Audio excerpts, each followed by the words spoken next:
Hello नमस्कार। आइए start करते हैं 10th ऑफ नवंबर का फर्स्ट एडिटोरियल। टाइटल आपको दिया है caught in the cross fire. देखिए, कोट का मतलब एक तो होता है कैच की second form, third form caught. इसका मतलब पकड़ा जाना, और यहां पे जो कोट है इसका मतलब है फंस जाना, स्टक कह सकते हो आप। क्या कह सकते हो? स्टक, फंस जाना। किसमें? क्रॉस फायर में। क्रॉस फायर का मतलब है दोनों तरफ से गोलाबारी। ठीक है, जैसे भारत पाकिस्तान की बात है, भारत पाकिस्तान के बीच जो बॉर्डर है वो एलओसी है। इस साइड पाकिस्तान, इस साइड इंडिया। इधर से गोलाबारी हो तो फिर काउंटर फायरिंग भारत की तरफ से भी होती है। इस बीच जो मछुआरे हैं वो फंस जाते हैं। ठीक है, अभी हाल ही का एक घटनाक्रम है, उसको लेकर ये आर्टिकल लिखा गया है। तो आप समझ गए होंगे आप stuck in the cross fire या caught in the cross fire क्यों टाइटल रखा गया है इसका। अब देखिए, आप लोगों को जो भी नए स्टूडेंट्स हैं मैं उनको बता रहा हूं। जो स्टूडेंट्स शुरुआत में ये नहीं समझते हैं कि कैसे हमें पढ़ना चाहिए, उनको बता रहा हूं कि आपको ये एडिटोरियल पूरा देखना चाहिए, कहीं पर भी बीच में स्किप नहीं करना है आपको। पूरा सेशन देखें, हर एक छोटी छोटी बात को, जो माइनर डिटेल्स मैं बताता हूं इस सेशन के थ्रू, उन सबको नोट करें। आप एक नोट्स की कॉपी डाल लीजिए, उसके अंदर आप वोकैब नोट कर सकते हैं। उसमें आप जो ग्रामर के कॉन्सेप्ट में डिस्कस करता हूं, रिपीटेडली जो चीज़ें आपके सामने आती रहती हैं उनको नोट करें। और इसके अतिरिक्त आप जब भी नेक्स्ट सेशन में आएँ उससे पहले सारा पीछे का रिवाइज करके आएँ। तो ये कुछ चीज़ें हैं जो आपकी इंग्लिश को बढ़िया इंप्रूव कर सकती हैं। तो आइए स्टार्ट करते हैं आज का एडिटोरियल। एन इंडियन फिशरमैन, एक भारतीय मछुआरा। अब इसकी वर्ब देखो, दे रखा है वॉज किल्ड। एक भारतीय मछुआरे को मार दिया गया। वॉज किल्ड है पैसिव वॉइस, मार दिया गया। किसमें? इन फायरिंग, गोलाबारी में। By the Pakistan maritime security agency, ये पाकिस्तान समुद्र सुरक्षा एजेंसी है, पीएमएसए। ऑफ जो दे रखा है, ये ऑफ जो है वो एडवर्ब भी होता है, प्रेपोजिशन भी होता है। इस ऑफ का मतलब है अवे। इसका मतलब यहां पे है अवे, दूर, गुजरात। अब ये गुजरात से दूर मतलब गुजरात के तट से दूर की घटना है। ऑन नवंबर 7, कब की बात है? 7 नवंबर की। ये एक सेंटेंस आपका हो गया यहां पे कंप्लीट। सब्जेक्ट आपको दिया है एन इंडियन फिशरमैन, वर्ब आपको दी है वॉज किल्ड। और वॉज किल्ड है तो आप समझ गए होंगे कि पैसिव का स्ट्रक्चर है, क्योंकि बी के साथ में थर्ड फॉर्म जहां कहीं भी होता है वो पैसिव की बात होती है। तो ये भारतीय मछुआरे को मार दिया गया। इसमें अगर आप देखें तो एन डिटर्मिनर है, इंडियन एडजेक्टिव है, फिशरमैन नाउन है, वॉज ऑक्सिलरी वर्ब है, हेल्पिंग वर्ब है, किल्ड मैन वर्ब है, इन प्रेपोजिशन है। प्रेपोजिशन अपना लेता है एक ऑब्जेक्ट, हमेशा याद रखें। Preposition always takes an object after it. An object is always noun और प्रोनाउन। तो यहाँ पे ये फायरिंग है वो नाउन है। बाई प्रेपोजिशन है और फिर द लग के द डिटर्मिनर है, तो पीएम ऐसे नाउन है। ऑफ यहाँ पे प्रेपोजिशन है। गुजरात, ये गुजरात कोस्ट से मतलब है, गुजरात के तट से मतलब है। ऑन नवंबर 7, ऑन प्रेपोजिशन है, ये इसका ऑब्जेक्ट है 7, नवंबर 7, नवंबर यहाँ पे नाउन है। ठीक है, तो क्या कहना चाह रहे हैं? एक भारतीय मछुआरे को मारा गया, किस में? फायरिंग में। किसके द्वारा? पीएमएसए के द्वारा। कब की बात है? 7 नवंबर को, जब ये मछुआरे गुजरात के तट से दूर थे तब की बात है। ठीक, this is the first such killing, ऐसी ये पहली बार एक ये हत्या हुई है। दिस की वर्ब है वो इज है। ठीक, ये पहली ऐसी हत्या है बाय द पीएमएसए, किसके द्वारा? पीएमएसए के द्वारा। कब की बात कर रहा है? इन द लास्ट 6 ईयर्स, पिछले 6 सालों में अगर देखें तो। ठीक, दो मतलब यद्यपि होता है, दो कंजंक्शन है जो अलग अलग बातों को डिनोट करने के लिए आता है। दो विरोधाभासी बातें हैं, उनको कनेक्ट करने के लिए दो का प्रयोग करते हैं। यद्यपि conflicts over fishing, fishing rights, मछली पकड़ने संबंधी अधिकार। ठीक है, यद्यपि जो कॉन्फ्लिक्ट्स हैं, जो भी लड़ाई झगड़ा है, किसको लेकर? किसको लेकर? उसके लिए ओवर लगा है, फिशिंग राइट्स को लेकर, मछली पकड़ने संबंधी अधिकारों को लेकर। ये कॉन्फ्लिक्ट्स, इन कॉन्फ्लिक्ट्स की वर्ब है आर। नॉट इनफ्रीक्वेंट, ये इनफ्रीक्वेंट नहीं है। इनफ्रीक्वेंट का मतलब क्या है? कि भाई जो बार बार में नहीं होता। अब चूंकि इसने भी नोट लगा दिया, जब दो नेगेटिव मिल गए, ये फ्रीक्वेंट का ऑपोजिट किया, इसने नेगेटिव बनाया। फ्रीक्वेंट होता है जो बार बार में घटना घटती है, जिसकी आवृत्ति है, रैकरिंग कोई घटना है। इसके पहले इसने अब इन लगा दिया, इसका मतलब वो रैकरिंग नहीं है, वो बार बार में रिपीट नहीं होती है। नोट और लगा दिया, इसका मतलब एक प्रकार से यही मान के चलो ना कि फ्रीक्वेंट है। दो नेगेटिव मिल गए, इसका मतलब ये पॉजिटिव मीनिंग दे रहा है। इसका मतलब ये है कि ये फ्रीक्वेंट है। ये कॉन्फ्लिक्ट्स जो हैं वो बार बार में होते रहते हैं, ऐसे झगड़े बार बार में होते रहते हैं along the international maritime boundary line. कहाँ पे? अलोंग, अलोंग का मतलब, अलोंग एक प्रेपोजिशन है, अलोंग का मतलब होता है सहारे सहारे, किनारे किनारे, पैरेलल जब आप कोई चीज मूव करते हैं, जैसे ये कोई एक, ये हो गया आपका मैरीटाइम बाउंड्री लाइन। मैरीटाइम का मतलब समुद्र से संबंधित, बाउंड्री लाइन मतलब सीमा रेखा, इंटरनेशनल अंतरराष्ट्रीय, तो अंतरराष्ट्रीय समुद्रीय सीमा रेखा जो है, अब उसके पैरेलल ये जो है, इस सिचुएशन को डिनोट करने के लिए हम क्या लगाते हैं, अलोंग लगाते हैं। ठीक है, तो ये जो दो देशों के बीच में जो ये लाइन है उस पर ऐसी घटनाएं होती रहती हैं। ये आपका दूसरा सेंटेंस कंप्लीट हुआ। इस सेंटेंस को दिस से पढ़ेंगे, दिस की वर्ब इज है, कॉन्फ्लिक्ट्स है उसकी वर्ब यहाँ पे आर है। तो यह पहली घटना है, पहली हत्या है पीएमएसए के द्वारा पिछले 6 सालों में। यद्यपि जो लड़ाई झगड़े हैं फिशिंग राइट्स को लेकर वो बार बार में होते रहते हैं, ऐसा नहीं है कि इनफ्रिक्वेंट है। कहाँ पर, इस बाउंड्री लाइन के पैरेलल, किसके बीच में, दो देशों के बीच में झगड़े। ठीक है। 6 अदर फिशरमैन, 6 अन्य मछुआरे। अदर जब आप लगाते हो तो ये एक्सपेक्टेशन होनी चाहिए कि नाउन आएगी कैसी, प्लूरल, क्योंकि अदर जेनरिक रेफरेंस में आता तब की बात कर रहा हूं। अगर विशेष मतलब स्पेसिफिक है, अगर आपको एग्जैक्टली पता है कि वो अदर कौन से हैं, तब तो आप सिंगुलर नाउन भी लगा सकते हो। लेकिन जब पता नहीं है तो फिर आप उसमें लगाएंगे प्लूरल हमेशा। इसकी जगह पे अनदर अगर होता ANOTHER तो हमेशा लगाते हैं सिंगुलर, क्योंकि उसमें एन लगा रहता है और एन की रिक्वायरमेंट रहती है कि सिंगुलर लगाइए। तो 6 अदर फिशरमैन, 6 अन्य मछुआरे, हैव रिपोर्टेडली बीन डिटेन्ड। ये जो वर्ड है इसका मतलब नोट करेंगे आप, इम्प्रिजन्ड, इम्प्रिजन, इम्योर, ये होता है कैद करना। ठीक है, इनकार्सरेट भी कर सकते हो, कैद करना। ठीक है भाई, पैसिव है क्योंकि बी के साथ में थर्ड फॉर्म है। तो 6 अन्य मछुआरे को तथाकथित रूप से, जहां रिपोर्टेडली जोड़ते हो, जहां एलिज्डली जोड़ते हो, भाई इसके स्थान पे और क्या जोड़ सकते हो आप, एलिज्डली भी जोड़ सकते हो। मतलब हमें एग्जैक्टली नहीं पता, लेकिन ऐसी रिपोर्ट्स आई हैं तथाकथित रूप से 6 अन्य मछुआरों को कैद कर लिया गया, वाइल, जबकि 1 इंजर्ड पर्सन, एक घायल व्यक्ति है, मैनेज्ड टू रिटर्न, जैसे तैसे करके ये लौट आया, टू इंडियन शोर, शोर का मतलब होता है कोस्ट, तट। एक जो घायल व्यक्ति है वो जैसे तैसे करके कोस्ट पर लौट आया। ये तीसरा सेंटेंस इस स्लाइड में था। इस सेंटेंस में 6 अदर फिशरमैन सब्जेक्ट है, हैव यहां पे वर्ब है। हैव बीन डिटेन्ड, पैसिव का स्ट्रक्चर हो तो थर्ड फॉर्म लगती ही है, तो डिटेन्ड है, और हैव के साथ वर्ब की थर्ड फॉर्म लगती है, इसलिए बी का थर्ड फॉर्म रूप ये दे रखा है, बीन। रिपोर्टेडली यहां पे एडवर्ब है, वाइल यहां पे कंजंक्शन है। 1 इंजर्ड पर्सन में 1 यहां न्यूमरल एडजेक्टिव है। कौन सा एडजेक्टिव है, न्यूमरल एडजेक्टिव। न्यूमरल मतलब गिनती बताने वाले, और न्यूमरल में भी ये कार्डिनल है, कार्डिनल, CARDINAL। ठीक है, इंजर्ड यहां एडजेक्टिव है, पर्सन यहां पे नाउन है, नाउन के पहले मॉडिफायर जो होता है वो एडजेक्टिव होता है। मैनेज्ड यहां पे इसकी वर्ब है। ठीक है, टू रिटर्न ये आपका इन्फिनिटिव है, टू यहां प्रेपोजिशन है और इसका ऑब्जेक्ट है वो शोर्स है, इंडियन यहां एडजेक्टिव है। ठीक है, आगे देखिए, इंडिया हैज टर्म्ड, इंडिया की वर्ब हैज टर्म्ड, हैज के साथ वर्ब की थर्ड फॉर्म। टर्म का मतलब होता है संज्ञा देना, भारत ने इसे संज्ञा दी है। पाकिस्तान एक्शन, पाकिस्तान के इस कार्य को क्या कहा है, डिप्लोरेबल। डिप्लोरेबल का मतलब होता है निंदनीय।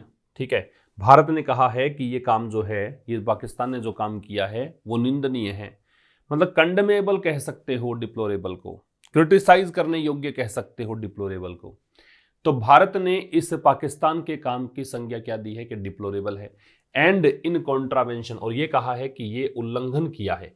कॉन्ट्रावेंशन जो होता है इसका मतलब इन्फ्रिंजमेंट होता है, इन्फ्रिंजमेंट। कॉन्ट्रावेंशन का मतलब वायलेशन होता है।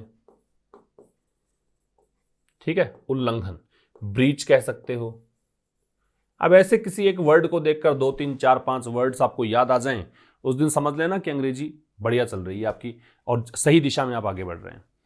तो इंडिया हैज टर्म्ड, भारत ने कहा है पाकिस्तान के इस कार्य को डिप्लोरेबल है, और कहा है कि यह उल्लंघन है किस चीज का, to all established international practices, जितने भी स्थापित, ऑल मतलब सभी, एस्टैब्लिश्ड स्थापित, इंटरनेशनल अंतरराष्ट्रीय प्रैक्टिसेज जो आचार व्यवहार हैं, एंड बायलैटरल अंडरस्टैंडिंग, बायलैटरल मतलब द्विपक्षीय, अंडरस्टैंडिंग मतलब जो भी समझौते हैं। ठीक है, तो जो द्विपक्षीय अब तक अंडरस्टैंडिंग रही है, जो भी समझौते रहे हैं, जो भी हमारा अग्रीमेंट रहा है, उसका ये उल्लंघन है और अंतर्राष्ट्रीय जो प्रैक्टिसेस, स्थापित प्रैक्टिसेस हैं, उनका ये उल्लंघन है।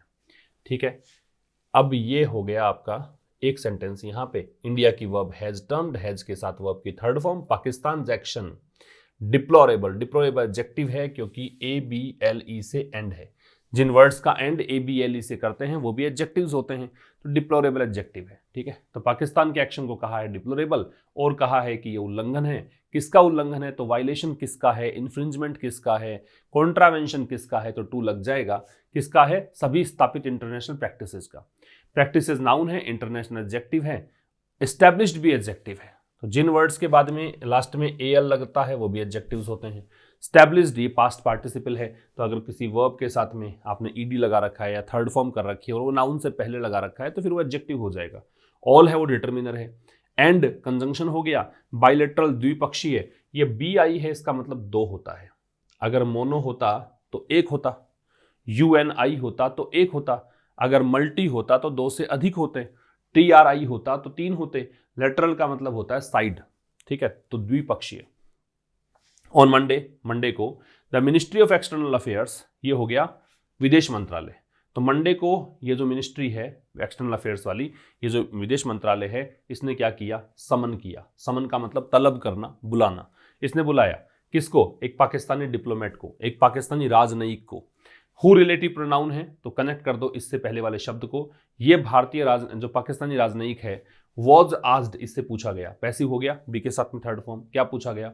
मतलब पूछा नहीं गया, कहा गया, क्योंकि पूछा जाता तो यहाँ पे कंजंक्शन लगता इफ या वेदर या WH वर्ड। जब आस्क का मतलब पूछना होता है तो इसके ठीक बाद में आपको या तो इफ मिलेगा या वेदर मिलेगा या WH वर्ड मिलेगा। इतनी कोई गहरी बात नहीं है, क्योंकि नरेशन जब आप पढ़ते हो तो वहां पे इंटेरोगेटिव सेंटेंस देखते हो तो वहां पे कंजंक्शन हम लगाते हैं, वो इफ वेदर WH वर्ड लगाते हैं, वही से मैंने बताया आपको। इन्वेस्टिगेट, जांच पड़ताल करना है। इन्वेस्टिगेट ट्रांजिटिव वर्ब होती है, याद रखिए।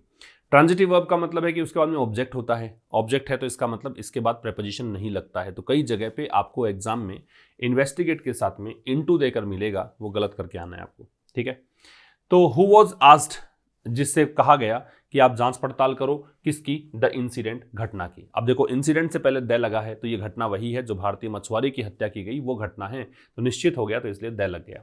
और कहा गया, इंस्ट्रक्ट किया गया।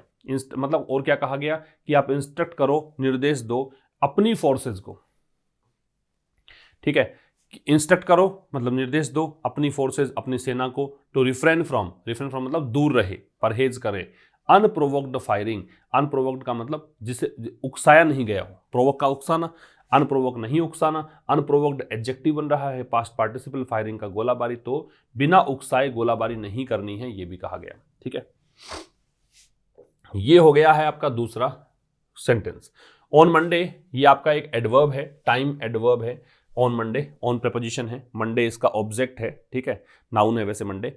तो ये कह रहा है मंडे को मिनिस्ट्री ऑफ एक्सटर्नल अफेयर्स, ये सब्जेक्ट हो गया, विदेश मंत्रालय। समन्ड अ पाकिस्तानी डिप्लोमेट, उसने पाकिस्तान के एक राजनयिक को तलब किया, बुलाया, जिसे कहा गया कि आप इन्वेस्टिगेट करो इस घटना की और इंस्ट्रक्ट करो इट्स फोर्सेज। और क्या किया? इंस्ट्रक्ट करो अपने फोर्सेज को, किस लिए? कि भाई अनप्रोवोक्ड फायरिंग से दूर रहना है। ठीक है, अब आगे देखिए। According to the Gujarat government, Gujarat सरकार के अनुसार, अकॉर्डिंग टू के अनुसार, अकॉर्डिंग टू के साथ में मी मत लगाना। ये एक प्रश्न बता रहा हूं इसलिए क्योंकि एग्जाम में काफी बार ये प्रश्न आ जाता है, according to me. According to वहीं लगाना है जहां पे ऑथोराइज्ड हो पर्सन। किसके अनुसार? तो जो भी किसी के अनुसार लगा रहे हो तो उसके लिए ऑथोराइज्ड होना चाहिए। अकॉर्डिंग टू मी नहीं लगाना है, क्योंकि इसमें यह कहा जाता है कि भाई अकॉर्डिंग टू मी लगाओगे तो आप खुद ऑथोराइज्ड हो गए। ऐसा नहीं होता कि आपके अधिकार क्षेत्र में कोई चीज़ हो और आपको पूरी जानकारी हो तभी लगाना चाहिए। तो इस एम्बिग्यूटी से बचने के लिए आप मी के साथ में अकॉर्डिंग टू नहीं लगाएंगे, इन माई ओपिनियन लगा सकते हो इसके स्थान पर।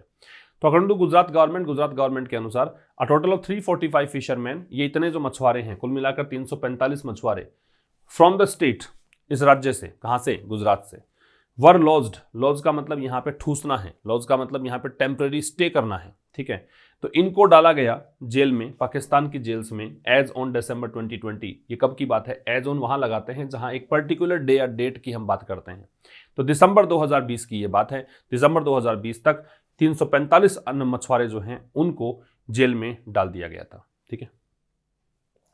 इन अप्रैल 2020, अप्रैल 2020 में Pakistani forces opened fire, Pakistan की जो सेना है, फोर्सेज का मतलब सेना, फोर्स का मतलब होता है बल, ये जो शब्द है फोर्स, इसका मतलब होता है बल, और एक होता है फोर्सेज, इसका मतलब होता है सेना, आर्मी। पहली बात, ये एडवर्ब है, ये जो इन 2020 अप्रैल 2020 है पूरा एडवर्ब है। प्रेपोजिशनल फ्रेजेस जो होते हैं वो एडजेक्टिव या एडवर्ब होती हैं, पता होना चाहिए आपको। प्रेपोजिशनल फ्रेजेस का मतलब है जो प्रेपोजिशन से स्टार्ट हो रही हैं और ग्रुप ऑफ वर्ड्स हैं वो फ्रेजेस होती हैं। तो प्रेपोजिशनल फ्रेजेस जो होती हैं उसकी दो संभावनाएं हैं कि एडजेक्टिव है या एडवर्ब है। चूंकि ये टाइम बता रहा है तो ये एडवर्ब कहा जाएगा। ठीक है। तो अप्रैल 2020 में पाकिस्तानी फोर्सेस, पाकिस्तान की सेना ने ओपन किया फायर, मतलब गोलाबारी करी। किस पर? ऑन 2 बोट्स, 2 बोट्स पर, ऑफ द गुजरात कोस्ट, वो बोट्स जो गुजरात के तट से दूर थी। ऑफ का मतलब बताया मैंने आपको, दूर थी। इंजरिंग मतलब चोटिल करते हुए। अब ये प्रेजेंट पार्टिसिपल है, दो काम हुए, एक तो गोलाबारी करी, दूसरा यहां पे इस गोलाबारी में घायल भी हो गया। दोनों काम साथ में है, एक काम कंटिन्यूअस एक्शन में है तो आईएनजी रखेंगे, तो इंजरिंग यहां प्रेजेंट पार्टिसिपल हुआ, तो एक व्यक्ति यहां पे हो गया घायल इस गोलाबारी में। एंड इन 2019 और 2019 की बात है, दे सैंक आना चाहिए, संक गलत दे रखा है। संक होता है पास्ट पार्टिसिपल फॉर्म, मतलब थर्ड फॉर्म क्रिया की, सिंक, सैंक, संक। अच्छा, यहां एक काम की बात है कि सिंक जो है, सिंक जो शब्द है ये इसका मतलब डुबाना या डूबना, लेकिन वस्तु के लिए आता है, नॉन लिविंग के लिए आता है। एक होता है ड्रॉन, ये भी डूबना, इसका ये लिविंग के लिए आता है। तो जब कोई वस्तु डूबती है तो सिंक, और व्यक्ति डूबता है तो ड्रॉन। ठीक है। इसकी सेकंड फॉर्म सैंक होती है, SAN के, थर्ड फॉर्म संक होती है। तो यहां पे कोई हेल्पिंग वर्ब नहीं है तो थर्ड फॉर्म नहीं लगाएंगे, सैंक लगाएंगे यहां पे। दे ये फोर्सेज के लिए आ रहा है, पाकिस्तान की फोर्सेज के लिए। उन्होंने एक भारतीय बोट को सिंक कर दिया, डुबो दिया, इन विच, जिसमें 6 of 7 फिशरमैन, 7 मछुआरे थे, 7 में से 6 मछुआरे जो थे ऑन बोर्ड। ऑन बोर्ड का मतलब है कोई, अगर आप ट्रेन में हैं, आप अगर एयरक्राफ्ट में हैं, अगर आप शिप में हैं, सवार हैं मतलब उसमें, तो उसके लिए ऑन बोर्ड शब्द का प्रयोग करते हैं। तो ये 6 जो हैं, इन 6 के लिए दे दिया वर रेस्क्यूड, उनको बचाया गया। पैसिव हो गया क्योंकि बी के साथ में थर्ड फॉर्म है। बी का मतलब है इज, एमआर, बी का मतलब है वॉज, वर, बी का मतलब है बी, बीन और बीइंग। इनके साथ में कहीं भी थर्ड फॉर्म दिखे तो वो पैसिव का स्ट्रक्चर होता है। ठीक है, ये हो गया। अब देखिए, अप्रैल 2020 में पाकिस्तानी सेना ने गोलाबारी करी 2 बोट्स पर, और ये गुजरात के कोस्ट से दूर थी, ये जो बोट थी, उन बोट्स पर गोलाबारी करी, एक व्यक्ति चोटिल हो गया। 2019 में उन्होंने एक भारतीय बोट को डुबो दिया, जिसमें से 7 में से 6 मछुआरे जो हैं, जो उसमें सवार थे, उनको बचा लिया गया। ठीक है। 1 person वेंट मिसिंग, एक व्यक्ति गायब हो गया। 1 person की वर्ब है वेंट, मिसिंग यहां पे है, ये एडजेक्टिव हो जाएगा, एक व्यक्ति जो है वो गायब हो गया। फिशरमैन ऑफन गेट कॉट, ये जो गेट के साथ थर्ड फॉर्म लगा रहे हो, ये पॉजिटिव वर्ब है गेट। मेक, गेट और हैव, इन तीनों के बारे में प्रश्न काफी बार आता है एग्जाम में, ये आप ध्यान रखें, मैक, गेट और हैव। इतनी सी बात याद रखें, हालांकि थोड़ा सा इसमें गहराई पता हो तो बहुत बढ़िया है। इसका मतलब होता है पॉजिटिव वर्ब का कि ये प्रेरणार्थक क्रियाएं हैं, हिंदी में इसको बोलते हैं प्रेरणार्थक क्रिया, प्रेरणा देती है किसी भी काम को होने का। तो किसी के द्वारा जब कोई काम होता है तो उसके लिए इसका प्रयोग करते हैं। वैसे इतना सा याद रख सकते हो कि मेक के साथ में V0 फॉर्म आती है, बेस फॉर्म आती है, और हैव और गेट के साथ में वर्ब की थर्ड फॉर्म आती है, मतलब पास्ट पार्टिसिपल आता है। तो ये थोड़ी सी बात आपको ध्यान रखनी है। ठीक है, तो 1 person वेंट मिसिंग यहां तक तो हो गया। फिशरमैन ऑफन गेट कोट, अक्सर मछुआरे जो हैं वो पकड़े जाते हैं। अब ये खुद पकड़ते तो कैच आता या पकड़ा कोट आता, लेकिन पकड़े जाते हैं इसलिए गेट कोट आया है। ये प्रेरणार्थक क्रिया का कमाल है, ये पॉजिटिव वर्ब है। In the fluctuating fate, fluctuate का मतलब होता है अस्थिर, डगमग होने वाला। फेट का मतलब होता है भाग्य। किसका? बायलैटरल टेंशन रिलेशंस, द्विपक्षीय संबंधों का। संबंध किसके बीच में? दोनों देशों के बीच में। देशों के नाम के पहले यहाँ पे देशों से पहले दे लगा रखा है, मतलब भारत पाकिस्तान की बात कर रहा है, अंडरस्टूड है। Which is currently at a low, which यहां पे आ रहा है किसके लिए? बायलैटरल रिलेशंस, सॉरी इस फेट के लिए आ रहा है, ये विच आ रहा है इस फेट के लिए। ठीक है, ये जो भाग्य है, फ्लक्चुएटिंग फेट जो है वो करंटली एट ए लो, ये वर्तमान में निम्नतम स्तर पर है, लो स्तर पर है। रिपीट कर रहा हूं, देखना फिर से। फिशरमैन की वर्ब है वो गेट है, गेट कोट लगाया है तो ये पॉजिटिव वर्ब है। ऑफन है वो एडवर्ब, वो फ्रीक्वेंसी है। ठीक है, अक्सर मछुआरे फंस जाते हैं फ्लक्चुएटिंग फेट में, बायलैटरल रिलेशंस के, द्विपक्षीय जो संबंध है उनके जो अस्थिरता है उसमें, और ये अस्थिरता जो है वर्तमान में एकदम लॉ स्तर पर है, निम्नतम स्तर पर है, विच रिलेटिव प्रोनाउन है यहाँ पे। According to the national fisher workers forum, forum का मतलब मंच होता है भाई, फोरम का प्लूरल फोरा बनता है, फोरम का प्लूरल बनता है फोरा, तो अगर एक से अधिक मंच हो तो फोरा लगाएंगे। तो अकॉर्डिंग टू के अनुसार, किसके अनुसार, नेशनल फिशर वर्कर्स फोरम, जो राष्ट्रीय मछुआरों का मंच है, इनकी भी एक यूनियन है, उसके अनुसार देयर आर 558 इंडियन फिशरमैन, 558 भारतीय मछुआरे हैं। अब ये देयर से कर दिया है हमने स्टार्ट, एक नया क्लोज, और देयर से स्टार्ट हो तो आपको बहुत बेहतर तरीके से पता होना चाहिए। जो बच्चे काफ़ी दिनों से चैनल पर देख रहे हैं वीडियोस, उनको पता है कि यहाँ पे लगेगा इन्वर्जन, तो ये इसकी वर्ब पहले लग गई, ठीक है। इन्वर्जन का मतलब है क्रियाकर्ता से पहले आती है। तो नेशनल फिशर वर्कर्स फोरम के अनुसार 558 इंडियन फिशरमैन हैं पाकिस्तान की जेल में, पाकिस्तानी जेल्स के अंदर इतने मछुआरे कैद हैं, and 74 from Pakistan in Indian prisons, और भारत की जेल में है 74 मछुआरे, पाकिस्तान के 74 मछुआरे भारतीय की जेल में है, ठीक है। द फोरम कैलकुलेट्स, ये फोरम कौन सा हो गया, ये इस फोरम की बात कर रहा है। अब ये डेफिनेट हो गया, और ये कैसे पता लग रहा है कि डेफिनेट है, क्योंकि इसका वर्णन पहले दे रखा है आपको। तो ऐसा जो एक चीज होती है, डिस्क्रिप्शन पहले होता है, उसे एनाफोरिक यूज ऑफ द कहा जाता है ग्रामर की भाषा में। कौन सा यूज कहा जाता है, एनाफोरिक यूज ऑफ द। तो ये जो फोरम है कैलकुलेट करता है, गिनता है कितना, that 1200 Indian fishing vessels, vessels का मतलब नाव है, बोट है।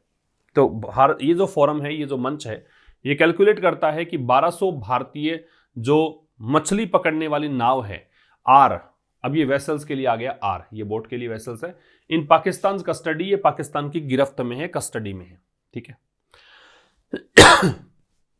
The families of these imprison people, people हो गया नाउन, ये हो गया इसका मॉडिफायर एडजेक्टिव, और पास्ट पार्टिसिपल कहेंगे। इम्प्रिजन का मतलब जो कैद है, इम्योर्ड है, ठीक है, इनकार्सरेटेड है। तो जो परिवार हैं किनके, इन कैद में रहने वाले लोगों के, आर इन पेन्योरी, ये गरीबी में है, पेन्योरी का मतलब होता है पॉवर्टी, पेन्योरी का मतलब है पॉवर्टी, तो ये गरीबी में है। कॉन्सुलर एक्सेस, कॉन्सुलेट एक शब्द सुना होगा आपने, कॉन्सुलेट, कॉन्सुलेट का मतलब होता है दूतावास, दूतावास समझते हो, हर एक देश के अंदर हमारे प्रतिनिधि बैठते हैं, राजनयिक डिप्लोमेट्स बैठते हैं, तो वो जहां बैठते हैं, जो ऑफिस बना होता है उसको कॉन्सुलेट बोलते हैं। तो कॉन्सुलर एक्सेस का मतलब भारत का जो राजदूत है किसी भी देश में, भारत का राजदूत जो है वो कॉन्सुलेट कहलाता है। तो कॉन्सुलर एक्सेस का मतलब है उसका एक्सेस टू दोज आ रहा है उन लोगों के लिए जो कि जेल में बंद हैं।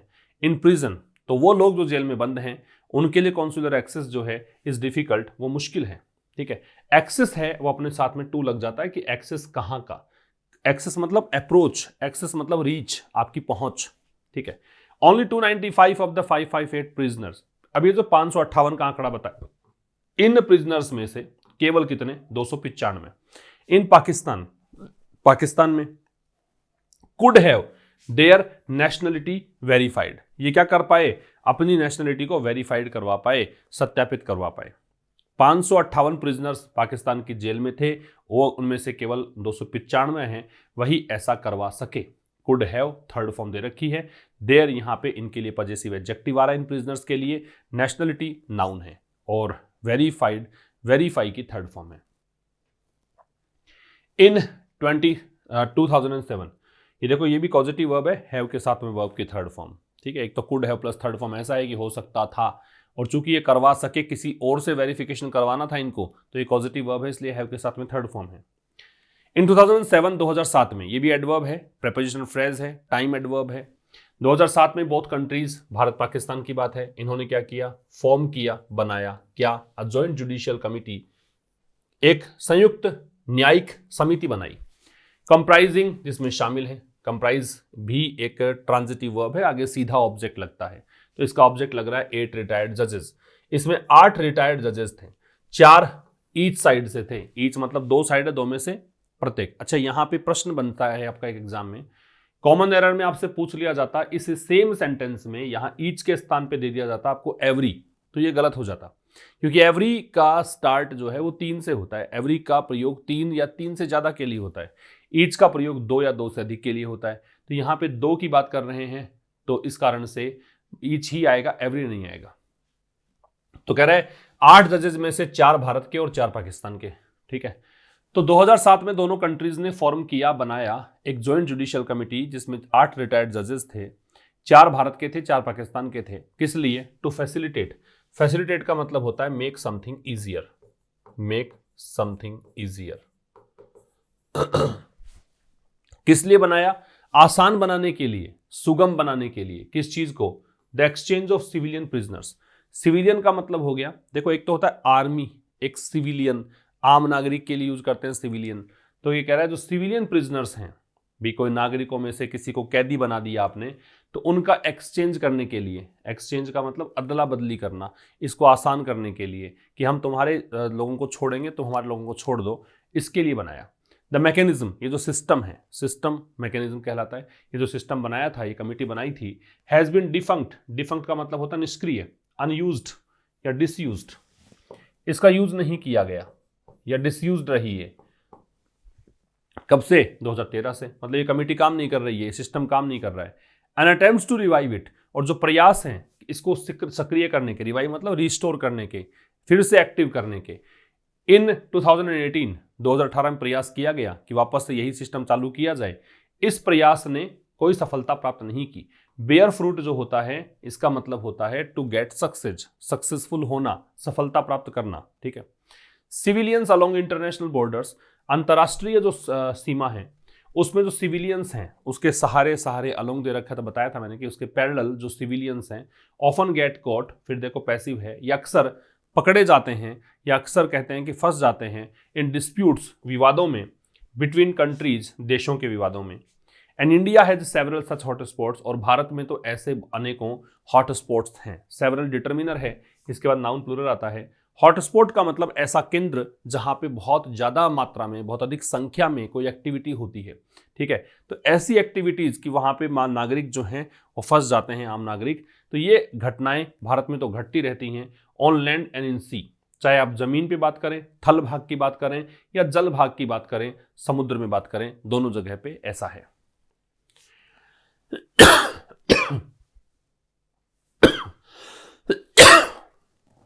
ये देखो एक वर्ड है वेंचर, इसका मतलब है डेयर। ठीक है, हिम्मत करना, have the courage to do something.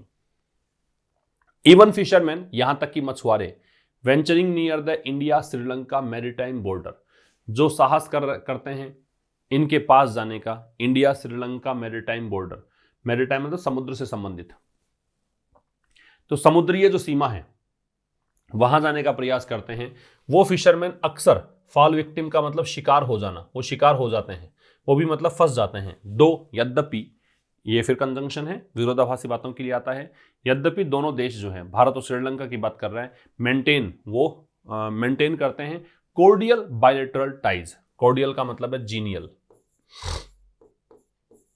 मित्रवत, सौहार्दपूर्ण, फ्रेंडली, बायलैटरल द्विपक्षीय, टाइज कनेक्शन या रिश्ते। तो यहां तक कि जो मछुआरे कोशिश करते हैं, हिम्मत करते हैं भारत श्रीलंका की समुद्रीय सीमा पर जाने का, वो भी अक्सर शिकार हो जाते हैं इस चीज का। यद्यपि दोनों देश जो हैं उनके संबंध तो मधुर हैं, भारत पाकिस्तान का तो मान लीजिए अच्छे संबंध नहीं है तो ऐसा हुआ, लेकिन यहां पर भी ऐसा हो जाता है जबकि संबंध दोनों देशों के बढ़िया हैं।